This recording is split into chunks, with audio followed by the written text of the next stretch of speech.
আপনি যদি প্রবাসী হয়ে থাকেন, ইসলাম ব্যাংক থেকে 10 লক্ষ টাকা লোন নিতে পারবেন। আর অনেক প্রবাসী ভাইয়েরাই যারা ইসলাম ব্যাংকে প্রতিনিয়ত প্রতি মাসে রেভিনিউ পাঠিয়ে থাকেন, তো তাদের নতুন একটি স্কিম চালু হয়েছে। সেই স্কিমটির নাম এনআরবি ফিনান্সিয়াল স্কিম। এই স্কিমে তারা লোন দিয়ে থাকে। আর শুরুতেই বলে নেই যে এই লোনটি পাওয়ার জন্য আপনাকে সরাসরি ইসলামী ব্যাংকে যেতে হবে এবং তাদেরকে বলতে হবে যে আপনারা প্রবাসী লোনটা নিতে চান। তবে একটা কথা বলবো, আমার কমেন্ট বক্স থেকে যদি কেউ নাম্বার দেয় যা বা লোন পাইয়ে দেব, সেটা আপনারা ভুলেও করবেন না।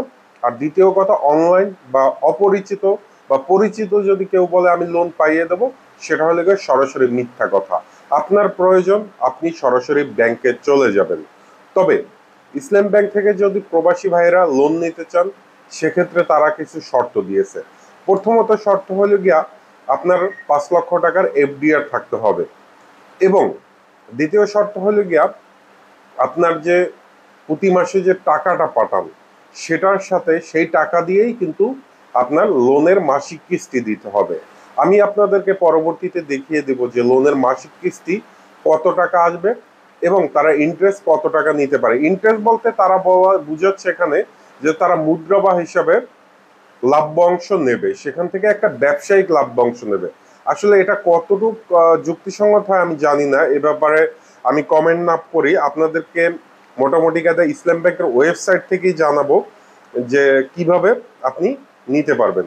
তবে ইসলাম ব্যাংকে কিছু জিনিস আছে, যেটা হলো গিয়া আপনাকে তাদের এখানে যে প্রবাসী যে লোনের সিস্টেমটা, সেখানে আপনি যে প্রবাসে থাকেন সেটার সঠিক ডকুমেন্টটা দিতে হবে, এবং আপনার 2জন জামিনদার লাগবে।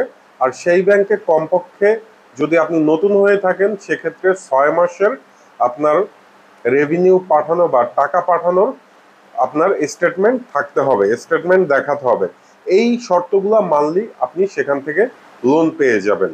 আর লোন পাওয়ার জন্য আপনাকে যেটা করতে হবে, আপনাকে সঠিক কাগজপাতি দিতে হবে এবং সরাসরি যেতে হবে, কারোর সাথে না। কোনো অনলাইন কেউ লোন দিতে পারে না, একমাত্র ব্যাংক ছাড়া। আপনারা যেটা করেন, ডকুমেন্ট সঠিক না থাকার কারণে এই বুকগুলোয় পড়েন। তো একটু আপনারা খেয়াল করুন। সেটা হলো গিয়া যে আপনি যদি 10 লক্ষ টাকা লোন নেন, তাহলে তারা আনুমানিক হারে 9.5% থেকে 12%-এর মতো ইন্টারেস্ট ধরবে, মানে লাভ ধরবে। তারা এখানে ইন্টারেস্ট রেট তুলে ধরেনি। তবে মোট লাভ নেবে 1,90,000 টাকা থেকে 2,20,000 টাকা, এরকম একটা তারা লাভ নিতে পারে। আর মোট আপনার পরিশোধ করতে হইতে পারে 11,90,000 থেকে 12 লক্ষ টাকা বা 12,20,000 টাকা। পরিশোধের মেয়াদ 24 মাস। প্রতি মাসের কিস্তি আসবে 49,580 টাকা থেকে 52,000 টাকা, 10 লাখ টাকায় কিস্তি আসবে। আর এই লোনটি নেওয়ার জন্য আপনার নিকটস্থ যে ইসলামী ব্যাংকের শাখা আছে এবং এজেন্ট ব্যাংক আছে, তাদের সাথে কথা বলবেন। ব্যাংকে গেলে তারাই আপনাকে বলে দিবে যে কি কি ডকুমেন্ট লাগবে। আর সব ক্ষেত্রে কিন্তু আপনার 5 লাখ টাকার এফডিআর লাগবে না। আপনি যদি সঠিক যে আপনি জামানতকারী দেখাতে পারেন, বা আপনি যদি সঠিক ইনকাম পথ, আপনার সঠিক কাগজপত্র এবং আপনি যাদের জামিনদার দেবেন সঠিক জামিনদার দেখাতে পারেন, তাহলে আপনি এই লোনটা ঝামেলাবিহীন পাবেন। তবে আমি একটা কথাই বারে বারে বলছি, সেটা হলো কি আপনারা সরাসরি ব্যাংকে কথা বলবেন। আমার এখানে কমেন্ট করে লাভ নেই। আপনি তথ্যটা দেখে আহ, আপনি সরাসরি ব্যাংকে কথা বলবেন, ইনশাল্লাহ আপনি লোনটা পেয়ে যাবেন যদি আপনার ডকুমেন্ট সঠিক মতো দিতে পারেন।